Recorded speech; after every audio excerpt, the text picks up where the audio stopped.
જૂનાગઢ જિલ્લાના માળિયાહાટીના ખાતે આયુષ્યમાન ભવ કાર્યક્રમ અંતર્ગત સર્વરોગ નિદાન કેમ્પનું આયોજન કરવામાં આવ્યું હતું।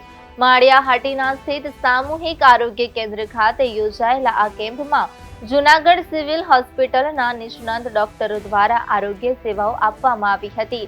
આ કેમ્પમાં હાડકાના નિષ્ણાંત સર્જન, સ્ત્રીરોગ નિષ્ણાંત, જનરલ સર્જન, દાંતના ચિકિત્સક તેમજ ચામડીના રોગોના નિષ્ણાંત ડોક્ટરો દ્વારા દર્દીઓની તપાસ કરવામાં આવી હતી અને જરૂરી માર્ગદર્શન આપવામાં આવ્યું હતું। સર્વરોગ નિદાન કેમ્પનો લાભ લેવા માટે માળિયાહાટીના શહેર તેમજ આજુબાજુના ગામડાઓમાંથી મોટી સંખ્યામાં લોકો ઉપસ્થિત રહ્યા હતા।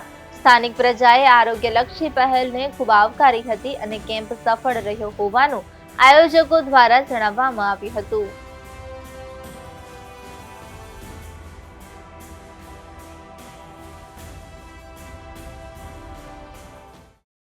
આપણે અહીંયા માળિયાહાટીના ખાતે આયુષ્માન ભવ કાર્યક્રમ અંતર્ગત જૂનાગઢ જિલ્લા સિવિલમાંથી તબીબો પધારેલા અને કેમ્પનું આયોજન કરેલું, જેમાં માળિયાહાટીના સર્વ દર્દીઓએ લાભ લીધો અને કેમ્પ સફળ રહેલ છે।